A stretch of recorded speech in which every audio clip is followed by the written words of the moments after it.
Now, Starship's first stage has a diameter that's about 2.5 times that of Falcon 9, and we've got those 33 much larger Raptor engines, this great view of the launch mount looking up at those engines, and we need them to power through the Earth's atmosphere and gravity to deliver those massive cargo and payloads up to space. Moving up the rocket, Starship is designed for vertical takeoff and landing on any hard surface, and that's as opposed to taking off and landing on a runway as aircraft do.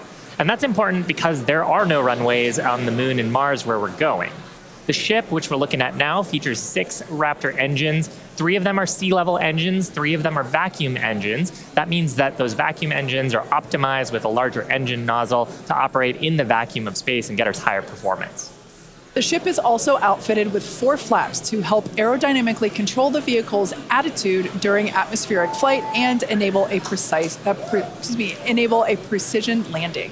The body of Starship is also wrapped in a heat shield made up of 18,000 hexagonal ceramic tiles.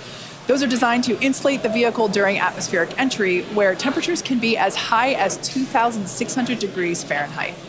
One of our test objectives today is to verify how Starship systems and thermal protection system tiles perform during reentry.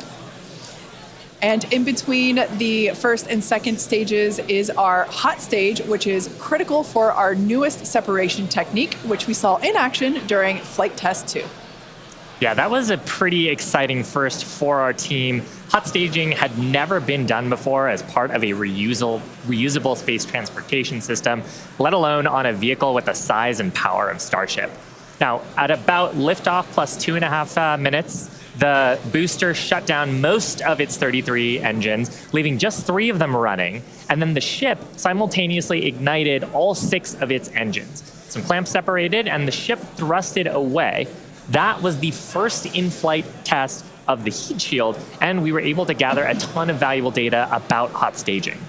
We maximize the vehicle's performance by leaving 3 first-stage engines on, so gravity can't rob us of precious velocity, or at least not as much.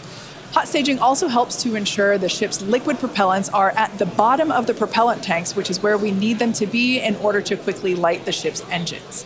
It also reduces risk at stage separation because it creates a passive staging system so that physics will be doing the work instead of mechanical parts pushing the 2 stages away from each other. Ultimately, hot staging could increase Starship's payload to orbit capacity by 10%, which directly translates to more payload and more people to the Moon and Mars. Now, the first stop will be the Moon, and the SpaceX team has been hard at work proving out all of the systems necessary to make that possible. Critical systems for propulsion, life support, and even the elevator that you see here, which will take crew and cargo from the Starship hatches down to the lunar surface, are currently in development. And the data that we gather from each test flight helps inform their design. Here we've got a photo of some of the mock-up suits that are used to demonstrate the range of mobility that astronauts will be expected to have. And we were using these to do human factors demonstrations and figure out the layout of the elevator. So all awesome development work for a future Moon mission. Super cool. Now, SpaceX will perform 1 uncrewed demonstration flight before NASA's Artemis 3 mission, which will be the first human surface expedition since 1972. After those first expeditions, we'll be ready to fly more people along with everything it takes to build a moon base. There's so much to look forward to. It's incredible that humans are finally going back to the Moon. You couldn't have said it better, Kate. And the Moon is just the proving ground. It's just the start. When the time comes to make the leap to Mars, everything ramps up by orders of magnitude. The logistics of supporting an entire city on Mars are daunting and will require millions of pounds of cargo flown from Earth and spread out over thousands of launches. And today's flight test is one more step toward that ultimate goal. We're currently at T minus 11 minutes, 47 seconds. Let's check in with Dan once again for a countdown update. Hey, Kate. Still good news from down here at Starbase. We're not tracking any technical issues that are going to block us to a launch. Our T0 time still holding to 8:25 a.m. Central, so just about 11 and a half minutes from now. The real thing we're going to keep an eye on is the winds once we get there. We do have that potential hold at T minus 40 seconds where we can hang out and either let winds die down, make sure we're in the right structural limits, everything like that. So don't be surprised if we do a hold at T-minus 40. We've done those on previous flights, but we are not tracking any technical issues. The range is going to be green for launch, so all of that really great news. We're still loading propellant on the vehicle, on the ship. We're just about done loading the header tanks, the two smaller tanks in the top, and then we'll go back to the main tanks. They're about 85% full, and then booster, both fuel and LOX over 80%. So looking good there. The launch pad itself is getting ready for liftoff. We commanded the booster hold downs open already about 20 minutes ago or so. And then that just means that once that rocket has sufficient thrust to overcome its weight, your thrust to weight ratio goes over 1, it's going to lift off. We don't have a command to actually release the hold downs once it starts up. Just also a reminder, actual liftoff happens a few seconds after you see those engines ignite. So you'll see fire, and then a few seconds before Starship really starts to take to the skies. Our range team just going to keep on making sure land, sea, air are all clear as we really count down. But that's the latest. We're just coming up on 10 minutes before launch. Everything looking good for Starship's third test flight. I'll toss it back to you guys in Hawthorne. Great, thanks, Dan. Now, if you've been following SpaceX over the years, you've no doubt heard us talk about our goal of full and rapid reusability. Nearly all of the Falcon boosters flown last year and this year have been reused, or as we like to say, flight proven. We've landed Falcon 9 and Falcon Heavy boosters 283 times since first doing so in 2015. And with Starship, our mission is to take reusability even further by reflying both stages with little downtime between flights. And we plan to fly as often as possible. As we mentioned earlier, rapid and complete reusability is critical to enabling routine spaceflight. The team at Starbase has been hard at work developing and manufacturing the hardware that will ultimately take humans back and forth to the moon and Mars. Now, even though we are not recovering Starship today, test flights like these provide the critical data that we need through every phase of flight. And that data informs future missions and gets us to that future where Starships are being recovered and rapidly reflown. Our teams are also working on the ground systems that will support rapid reusability. When we start recovering Starship boosters, we'll want them to return to the launch site for a quicker turnaround, as you can see here depicted in this animation on your screen.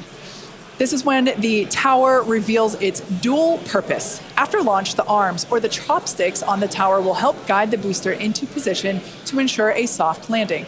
Now, if you're thinking that this sounds hard or even impossible to do, well, that's the inspiration for naming them chopsticks.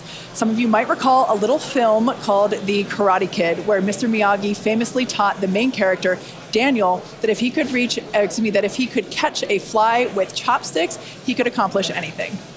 Now, today we do have 4 ships and 4 Super Heavy boosters built, with more coming off the production line as our Star Factory continues to grow. These vehicles are slated for future flight tests just like today's, and in fact, just this week we static fired our next ship that's planning to fly and expect to test the booster as soon as the launch mount is free from today's flight test. Now, as a reminder, today is still just a test. While we really hope to get our splashdown location in the Indian Ocean, but any data received will help us improve. It's the third of many future flight tests for Starship before it becomes fully operational. And that's the goal of flight tests. They teach us about the limits of our design and improve our understanding of the vehicle, and ultimately help us make Starship more reliable and rapidly reusable. So whatever the outcome and however far we get, we can promise excitement. And things look like they are moving fast at Starbase, and that's exactly how we like it. Yeah, Rapid exactly. Iteration is a key of SpaceX. Yeah, we've done it with all of our major innovative advancements, including Falcon, Dragon, and Starlink. We believe that if you're not failing, you're not learning and improving the design. Yeah, many of the innovations that we've developed have come from our failures, and they teach us how to avoid the perils of spaceflight. It's a tough business. But all of this testing, all of the iterative design allows us to make the design better and better to do some of the great accomplishments with reflight that we've had so far. Exactly. One of the examples that we love to talk about is the Dragon capsule, like the one located behind Shiva and I here on the mezzanine. Originally, it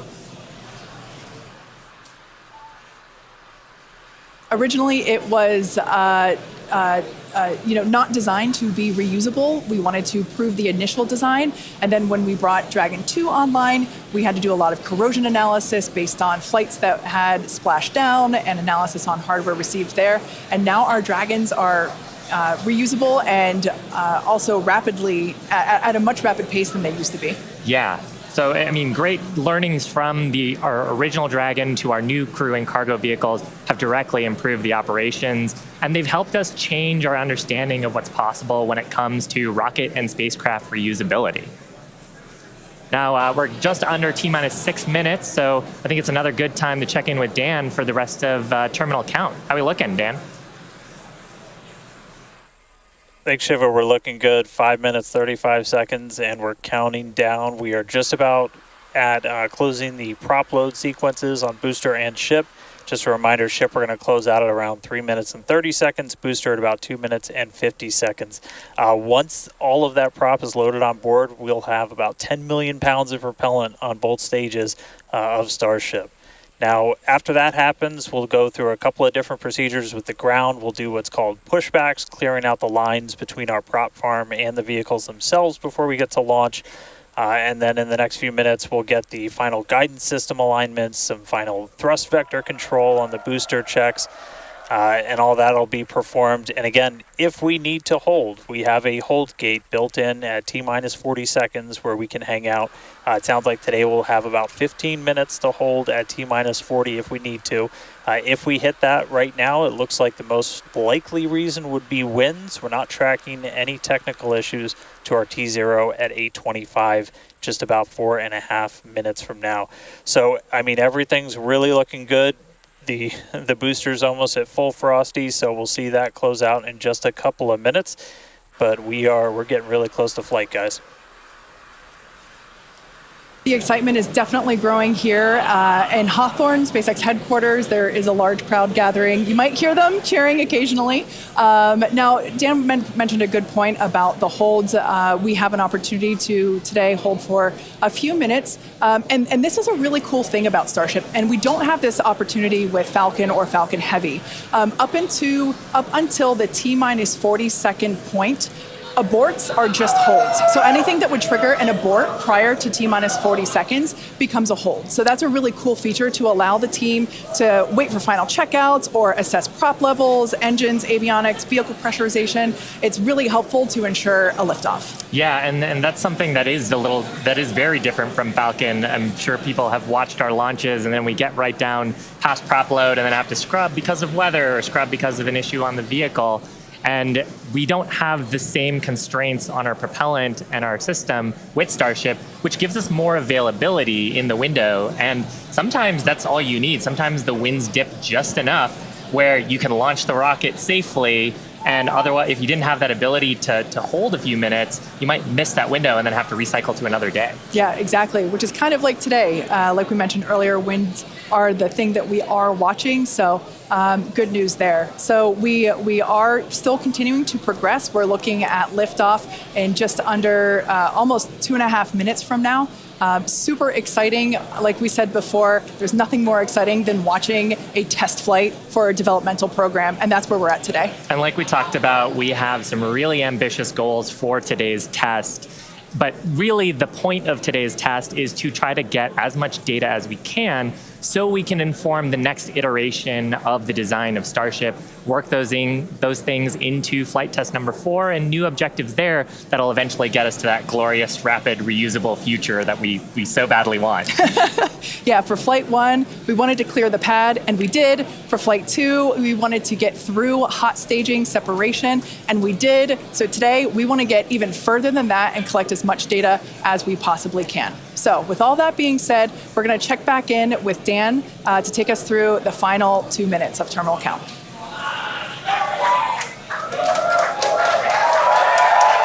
All right, we are under 2 minutes away. We have closed out the prop load on the booster and on the ship.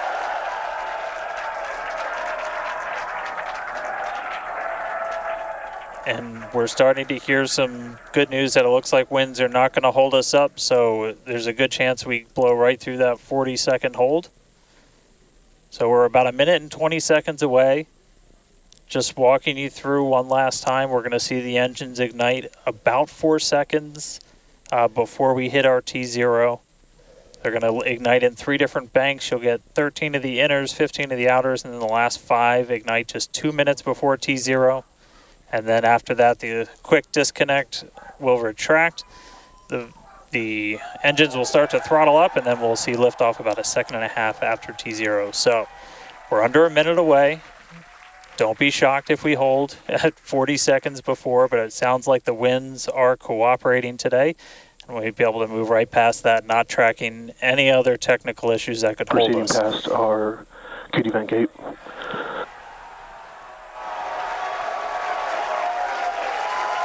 Through the QD vent gate, past the 40-second hold. Go for launch. Flight Director Ty Huntington telling the team we are go for launch. So 20 seconds to go. Let's listen in. T-minus 10, 9, 8, 7, 6, 5, 4, 3, 2, 1.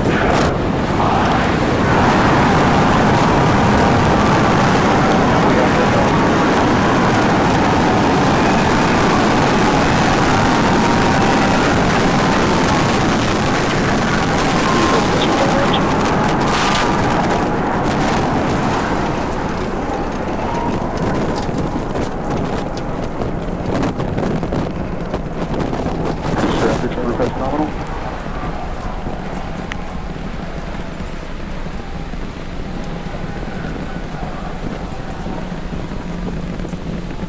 30 seconds into flight, we are feeling the rumble. We are seeing 33 out of 33 Raptor engines ignited on the Super Heavy booster.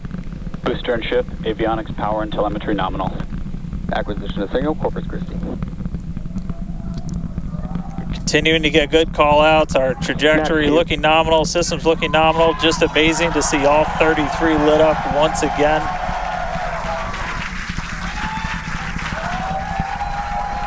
At this point, we've already passed through max Q, that maximum dynamic pressure,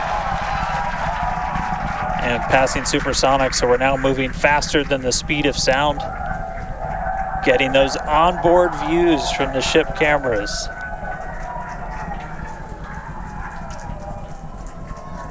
Now the next major milestone is going to be a hot staging maneuver. Again, we're going to be doing that in just about 90 seconds. To do that, we're going to shut down all but the 3 center Raptor engines on Super Heavy.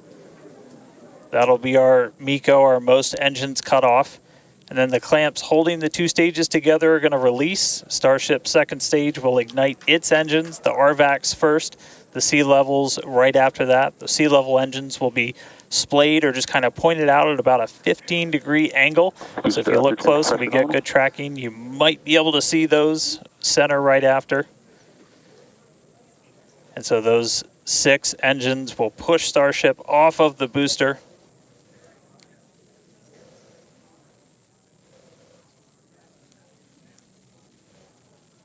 All right, counting down now. We're going to be coming up right at around the 3-minute mark on that hot staging maneuver. Again, we'll see the booster engines start to shut down. You'll see all but 3 lights go out in the middle. And then we'll see the engines ignite on ship, pushing it away.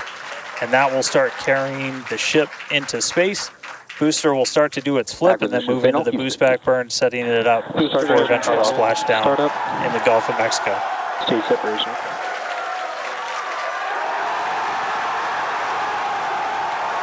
Boost back startup.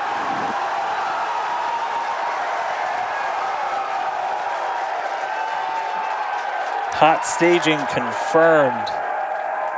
Boosters now making its way back, seeing 6 engines ignited on ship.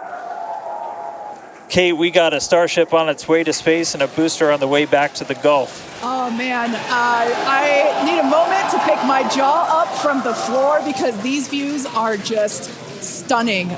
These are live views from Starship.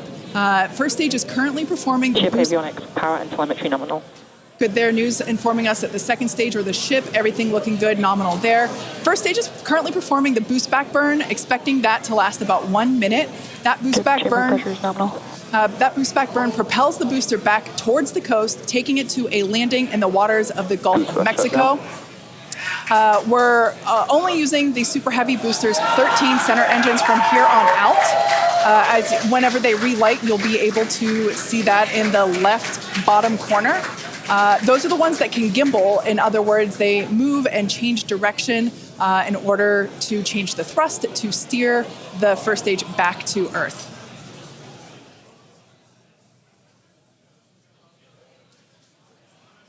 Wow, these are just incredible views coming to us. Everything is looking good for both the first stage on the left-hand side of your screen or the super heavy booster, as well as on the right-hand side of your screen, that is Starship, or we also refer to that as the ship.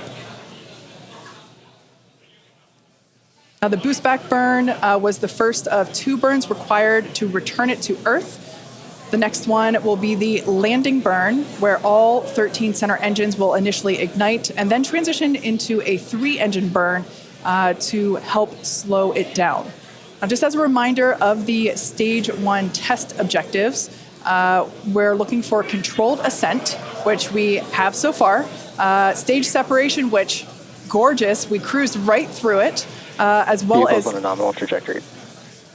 Good news there, telling us that the path that Starship is on is good. Now, Starship's second stage is still firing its engines, and as you heard, following planned flight path. The ship objectives, we're looking for hot staging, again, cruised right through that. We're looking to demonstrate controlled ascent, as well as orbital insertion. Now, the bottom right-hand corner of the screen shows the ship engine graphics, so be sure to keep an eye on those. Yep, Kate, this is just a phenomenal test so far. Super Heavy is performing beautifully today. It's on its return leg of the journey. Ship continuing to burn its 6 engines, those larger circles, the Raptor vacuum engines, the inner circles, the Raptor sea level engines. We're about 30 seconds away, just under 30 seconds away from the start of the boost back burn. The landing burn on the booster. You can see the grid fins rotating. Those hypersonic grid fins are guiding us through the atmosphere back towards our splashdown site. Again, we're going for a splashdown, a soft splashdown. So for landing burn, we're going to expect to see the 13 center engines light, rapidly bring down the booster's velocity, and then just the 3 in the center for splashdown. Let's see if that'll work.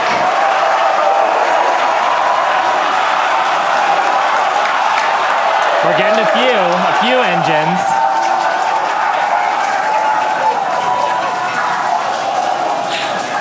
And acquisition of signal. We'll see if we can get some other video of that. Now, this is a test objective today. It is still something that we're attempting to learn. And to make it that far, to demonstrate the controlled re-entry up to that point is pretty darn good. Ship continuing to look nominal with its ascent burn. This burn lasting about 6 minutes total. And we're expecting that this burn will end just after T+8 minutes, about a minute from now. So far, though, I mean, congrats to the team. Making it this far is farther than we've gone Absolutely. On Flight 2. Just wonderful views and great engine performance from the vehicles.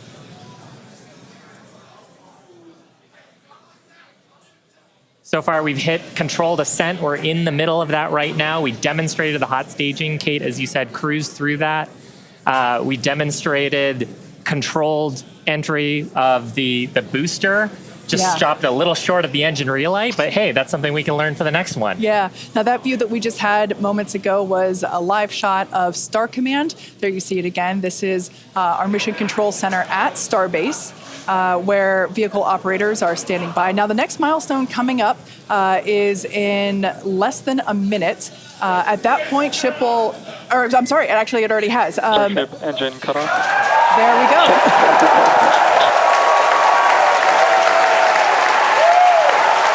As you heard there by the call out and from the crowd behind us, Starship nominal orbit insertion.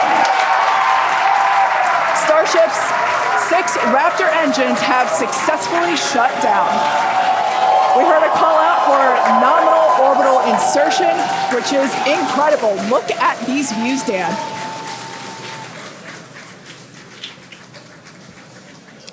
I'm just completely blown away right now. What a day. Congratulations to the entire SpaceX team. I mean, this flight pretty much just started, but we're farther than we've ever been before. We've got a Starship not just in space, but on its coast phase into space. Just to recap where we've come, and it's only been 9.5 minutes. How has it only been 9.5 minutes?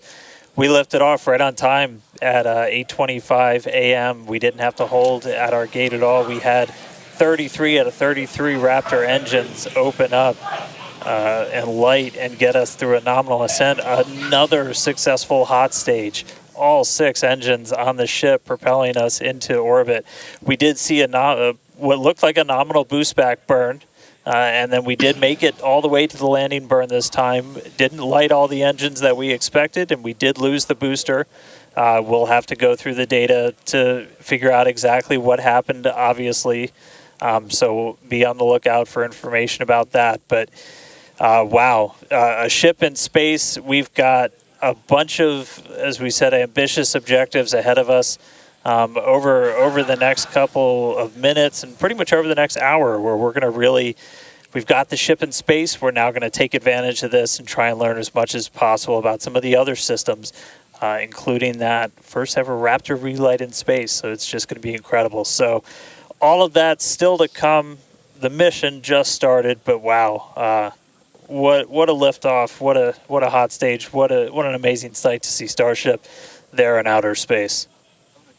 I can't believe we're seeing it in space. This is awesome. Wonderful. Now, we are going to be coasting for the next about 30 minutes or so. We'll be back around the T plus 40 minute mark.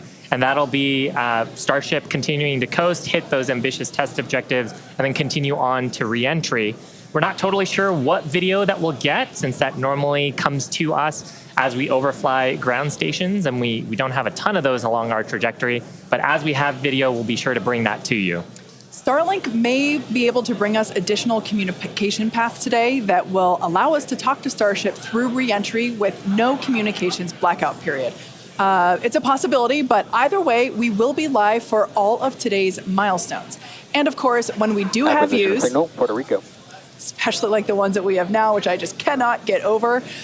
When we have views, we will be sure to bring those to you live. But no views or no views, we'll see you back here at T plus 40 minutes. Pez door is opening.